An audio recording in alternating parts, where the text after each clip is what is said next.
পা টিপে টিপে বাথরুমে গেল রাই। প্রেগন্যান্সি কিটটা বের করে ইউরিন দিল এক ফোঁটা। বুকের ভিতরটা টিপটিপ করছে। যথারীতি রিপোর্ট নেগেটিভ এলো। না, তার মানে এবারও প্রেগনেন্ট হলো না ও। ঘরে তাকিয়ে দেখলো নির্ঝর ঘুমাচ্ছে। ঘড়ির কাঁটা জানান দিচ্ছে সবে ভোর 4টে। যদিও 4টেকে মফস্বলে ভোর বললেও তিলোত্তমা মধ্যরাত্রি বলে, কারণ তিলোত্তমায় আলো ঝলমলে জীবন ক্লান্ত হয় গভীর রাতে। তাই এ শহরের ঘুম ভাঙে একটু দেরিতে। কিন্তু রায়ের চোখে ঘুম নেই। বেশ কয়েকটা রাত নির্ঘুম কাটছে ওর। নির্ঝর ওর চোখের আড়ালে লুকিয়ে রেখেছে প্রেগন্যান্সি টেস্টের কিটগুলো। রায়ের শাশুড়ি মা কড়া নির্দেশ দিয়েছে ছেলেকে, খেয়াল রাখিস রাই যেন সন্তান সন্তান করে খেপে না ওঠে। রায়ের শাশুড়ি মা অন্য ধাতুতে গড়া মানুষ, ভীষণ রকমের আধুনিক মনস্ক ভদ্রমহিলা। রায়ের বার 3 মিসক্যারেজ হয়ে যাবার পরে ভদ্রমহিলা পরিষ্কার বলেছে, রায়ের জীবন আমাদের কাছে গুরুত্বপূর্ণ, অদেখা ভ্রূণের থেকেও বেশি মূল্যবান। আর আমি ওসব মেকি বংশরক্ষা বা বংশধরে বিশ্বাসী নই। যারা বেঁচে আছে, যাদের ঘিরে আমি আছি, তাদের ভালো থাকাটা আমার কাছে সব থেকে বেশি জরুরি। ছেলেও মায়ের মতোই উদারমনস্ক হয়েছে। নির্ঝরও বলেছে, প্লিজ রাই, এসব ছেলে মানুষই করো না, বারবার মিসক্যারেজ হয়ে যাচ্ছে তোমার। তুমি জানো ডক্টর অরুণ গুহ বলেছেন তোমার শরীরের কতটা ক্ষয় হচ্ছে, এভাবে তোমার শরীরটা খারাপ হয়ে যাবে। প্লিজ আগের মতো হাসি খুশি হয়ে যাও তুমি। রাই ভাগ্য করে এমন স্বামী আর শাশুড়ি মা পেয়েছে। বধূ হত্যা, সন্তান না হওয়ায় বাড়ির বউকে অত্যাচার, কন্যা সন্তান হওয়ার অপরাধে বউকে মেরে ফেলা, এইসব খবরের মাঝে ওর ছোট্ট সংসারটা যেন মরুদ্যান। নির্ঝর আর ওর শাশুড়ি মা সুচেতা দুজনেই বন্ধুর মতো। তবুও সুখ সেই অধরাই রয়ে গেল ছোটবেলায় মাতৃহারা রাইয়ের কাছে। মা ডাক্তার যে ওর নেই কপালে। মাত্র 5 বছর বয়সে মাকে হারিয়েছিল রাই। তখন থেকেই দেখতো স্কুলের যে কোনো ফেস্টে সকলের মা উপস্থিত আছে। সবাই মা মা বলে ডাকছে একজন আদর করা এবং শাসন করা মহিলাকে। রাইয়ের বাবা উপস্থিত থাকতো ওর স্কুলের অনুষ্ঠানে। ওর জীবনে মায়ের অনুপস্থিতি পূর্ণ করার জন্য বাবার চেষ্টার কমতি ছিল না। কিন্তু তবুও কাউকে একজনকে বড্ড মা বলে ডাকতে ইচ্ছা করতো। ওই ইচ্ছেটাকে বুকের গোপন লকারে জোর করে চাবি দিয়ে রেখেই স্বাভাবিকভাবে বড় হয়ে উঠছিল রাই। যখন খুব কান্না পেত তখন বুকের মধ্যে লুকিয়ে রাখা ওই অবাধ্য ঘরের দুয়ার যত খোলে, আর বড্ড নিঃসঙ্গ বোধ করতো রাই। যেমন এই পাখি ডাকা সূর্য না ওঠা ভোরেও ভীষণ একা বোধ করছে। অলস মন খারাপই একাকিত্ব ওকে গ্রাস করেছে ধীরে ধীরে। 5 বছর পেরিয়ে গেছে ওর বিয়ে হয়েছে। রায়ের বয়স 32। ও আর নির্ঝর দুজনেই একই কোম্পানিতে চাকরি করে। কর্মসূত্রেই ওদের আলাপ। প্রেমটা জমে ওঠার আগেই বিয়ের প্রস্তাব দিয়েছিল নির্ঝরের মা রায়দের বাড়িতে। তাই বিয়ের পরে 2 বছর ওরা চুটিয়ে প্রেম করেছে। হানিমুন মেটার পরেও উইকেন্ডে কোথাও না কোথাও বেড়াতে যাওয়ার ওদের লেগেই থাকতো। ওই 2 বছর ওরা বাচ্চা নিয়ে কোনো কথাই ভাবেনি। তারপরেও 1 বছর কেটে গেছে ছোট ফ্ল্যাট থেকে বড় ফ্ল্যাটে শিফট করা নিয়ে। শাশুড়ি মাও রিটায়ার করেছেন ব্যাংক থেকে। এই শেষ 2 বছরেই রাই প্রতি মুহূর্তে চেয়ে এসেছে সে যেন মা হয়। সুচেতা শুনেই উচ্ছ্বসিত হয়ে বলেছিল, বুঝেছি তোরা আমায় অবসরেও খাটিয়ে মারবি, তাই এমন পরিকল্পনা এঁটেছিস। বেশ, তবে বাড়িতে একটা বিচ্ছুকে নিয়েই আয়। রায়ের প্রেগন্যান্সির খবরে নির্ঝর আর ওর মা খুব আনন্দ পেয়েছিল। রায়ের বাবা এবাড়ির সকলকে মিষ্টি খাইয়ে দিয়েছিল। কিন্তু মাত্র 4 মাসের মাথায় মিসক্যারেজ। ভেঙে পড়েছিল রাই। সুচেতাই তখন মায়ের মতো আগলে রেখেছিল রাইকে। ওনার দেখা কত কত উদাহরণ দিয়ে বুঝিয়েছিল অনেকেরই প্রথমবার এমন হয়। তারা সকলে এখন সুস্থভাবে মা হয়েছে। চিন্তা করিস না, আমি ঠাকুমা হব খুব তাড়াতাড়ি। রাই শুয়ে শুয়ে ভেবেছিল মামিমা নয়, কাকিমা নয়, কেউ একজন আসবে, সে ওকে শুধু মা বলে ডাকবে। রাইয়ের ছোটবেলা কেটেছে মাতৃবিহীন, কিন্তু ওর সন্তানকে ও ঘিরে রাখবে সব সময়। তার মা ডাকে নিজের শৈশবের না পাওয়া মিটিয়ে নেবে প্রাণ ভরে। আস্তে আস্তে 4 মাসের শরীরে সামান্য অস্বস্তিটুকুকে ভুলে গিয়েছিল রাই।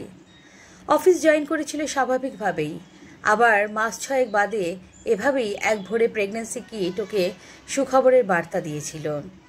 সঙ্গে একটা গা গোলানো আনন্দানুভূতি জানান দিয়েছিল ও মা হতে চলেছে।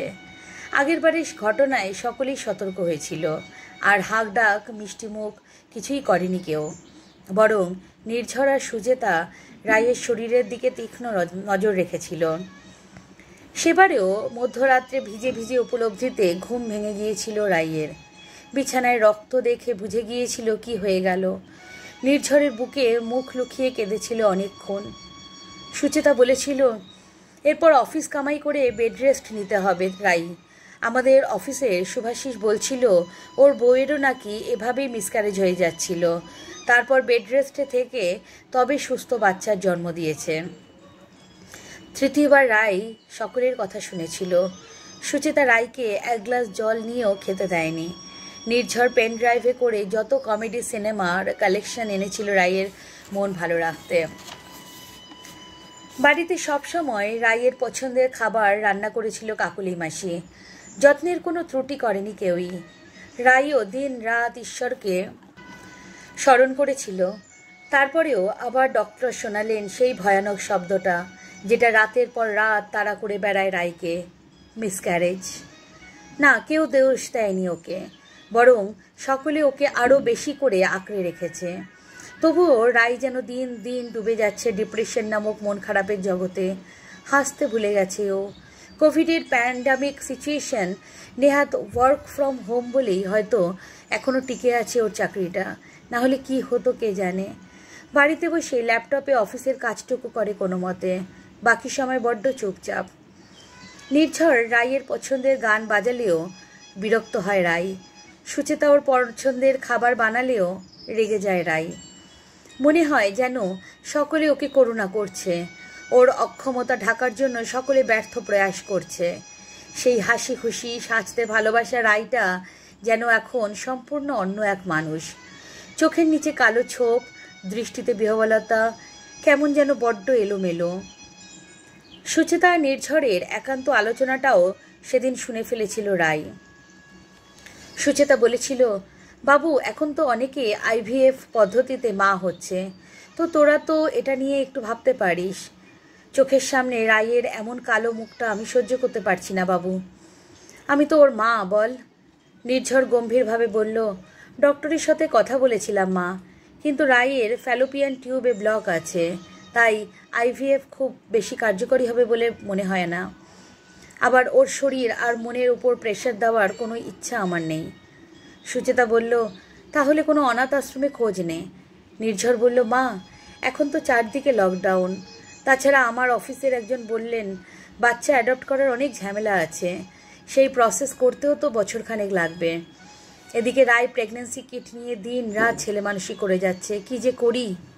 সুচেতা বলল, ওর হাতের নাগালের বাইরে রেখে দে ওগুলো, ওকে সুস্থ করতে হবে বাবু আমাদের। কি হাল হয়েছে মেয়েটার। নির্ঝর বলল, লকডাউন কোভিড এইসব না থাকলে একটু বেরিয়ে আসা যেত।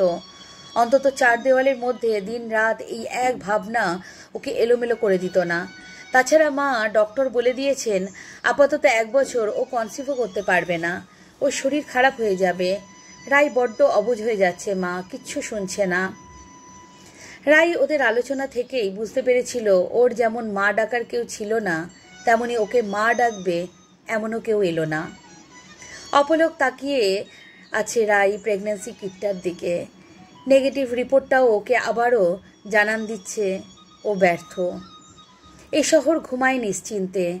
লকডাউন বলেই বোধহয় ভোর হয় দেরিতে। সময় যেন কিছুতেই কাটতে চায় না রায়ের। অসহ্য রাগে নিজের পেটের উপরেই 2টো কিল বসিয়ে দিল ও। তবে কি মানসিক রোগী হয়ে যাচ্ছে ও ধীরে ধীরে। ভোরের দিকে চোখটা লেগে গিয়েছিল রায়ের। নির্ঝরের ডাকে ধরফর করে উঠে বসল ও। নির্ঝর বলল, চলো রেডি হয়ে নাও রাই, আমরাই বেরোবো এক্ষুনি। আয়নার সামনে দাঁড়িয়ে জামা ইন করছিল নির্ঝর। সেদিকে তাকিয়ে রাই বলল, আমি বেরোবো না, আমার ভালো লাগছে না, তাছাড়া লকডাউনে যাবই বা কোথায়। নির্ঝর হাত ধরে টেনে বলল, ওঠো বলছি, বেরোতে হবে, সকাল 10টার মধ্যে পৌঁছাতে হবে। রাই আজ একটা শাড়ি পরে চলো। নির্ঝর এভাবে কখনো জোর করে না ওকে। বহুদিন পরে ও আর নির্ঝর ওদের প্রিয় গাড়িটাতে আবার চাপলো। বললে না তো কোথায় যাচ্ছি আমরা? নির্ঝর বলল, আর একটু ধৈর্য ধরে বসো তো। রাই বলল, কোনো বড় গাইনি যে আবার মিথ্যে সান্ত্বনা দিয়ে আমাকে বলবে হ্যাঁ তুমি মা হতে পারবে, তেমন কারোর কাছে? নির্ঝর কথা না বলে ফাঁকা রাস্তায় গাড়ি ছুটিয়ে দিল। একটু পরে গাড়িটা দাঁড় করিয়ে ফোন করলো কাউকে একটা। হ্যাঁ আমরা পৌঁছে গেছি, একটা পোস্ট অফিসের সামনে দাঁড়িয়ে আছি আমরা। কোন দিকে যাব একটু বলবেন? রায়ের কোনো উৎসাহ নেই। ও দম দেওয়া পুতুলের মতো বসে আছে। একটা গলি রাস্তায় গিয়ে গাড়িটা থামলো নির্ঝর। বলল, চলো ওই বাড়িটাতে। রাই নেমে অনুসরণ করলো নির্ঝরকে। বাড়িতে ঢুকতেই একজন মধ্যবয়স্ক মহিলা বললেন, হ্যাঁ আমি বিজ্ঞাপন দিয়েছিলাম, আমি ওর আয়া ছিলাম। ওর বাবা মা দুজনেই করোনাক্রান্ত হয়ে মারা যায়। বাচ্চাটা অনাথ হয়ে গেছে, মাত্র 1 বছর 7 মাস বয়স ছেলেটার। ওর কোনো আত্মীয় নেই যে ওকে নেবে। বাবা মায়ের সম্পত্তিটা নিয়ে নিয়েছে ওদের কোনো দুঃসম্পর্কের আত্মীয়, কিন্তু ওকে ফেলে রেখে গেছে। তাই কেউ যদি দত্তক নিতে চায় বলে আমি বিজ্ঞাপন দিয়েছিলাম ফেসবুকে। আমার পক্ষে ওকে মানুষ করা সম্ভব নয়। তাই রায় নির্নিমেষ তাকিয়ে আছে বাচ্চাটার দিকে। একটা খেলনা নিয়ে আনমনে খেলে যাচ্ছে। ও জানিও না ওর বাবা মা দুজনেই আর নেই এই পৃথিবীতে। রায় ফিসফিস করে বলল, নির্ঝর, আমার থেকেও অভাগা তার মানে এই পৃথিবীতে আর কেউ আছে? নির্ঝর বলল, কিন্তু ম্যাডাম 2 দিন পরে যদি কেউ ওকে দাবি করতে আসে? ভদ্রমহিলা বললেন, কে আসবে স্যার? সম্পত্তি গুছিয়ে নেবার পরে আর কে আসবে? তাছাড়া ওর কেউ নেই। রায় নির্ঝর আর ভদ্রমহিলার কথায় কর্ণপাত না করে এগিয়ে গেল বাচ্চাটার দিকে। বাচ্চাটাকে কোলে নিতেই বাচ্চাটা আধো অস্পষ্ট স্বরে ডাকলো, মা। রায় আর নির্ঝর ফিরেছে বাচ্চাটাকে নিয়ে। দরজা খুলতেই সুচেতা বরণডালা সাজিয়ে আনলো ওদের বাইরের দাঁড় করিয়ে। তারপর বলল, বাড়ির নতুন অতিথিকে বরণ না করলে চলে? নির্ঝর বলল, মা ওর নাম কি দেব? রায় বলল, ওর নামের প্রথম অক্ষর র দিয়ে হবে, আমার নামের সঙ্গে মিলিয়ে, রায়ান রাখলে কেমন হবে মা? সুচেতা বলল, ও তোর সন্তান রায়, তাই তোর যা ইচ্ছা ওর নাম রাখ। দেখ ও তোকে কেমন দেখছে। রায় বলল, জানো মা, ও আমাকে মা বলে ডাকলো। তুই তো ওর মা, তোকে তো মা বলে ডাকবেই পাগলি। তার মানে মহামারী সব কিছু কেড়ে নেয় না, তাই না মা? কাউকে কাউকে ফিরিয়েও দেয়। সুচেতা বলল, ঠিক তাই। যেমন রায়ান তোদের বাবা মা আর আম্মাকে ঠাম্মা করে দিল মুহূর্তে। রায় নিজেই মনে মনে বলল, এই শহর জানে আমার সব কিছু, তাই তো দুঃখগুলোকে আপন করে এক টুকরো সুখ দিল ফিরিয়ে। এই শহরের কাছে আমি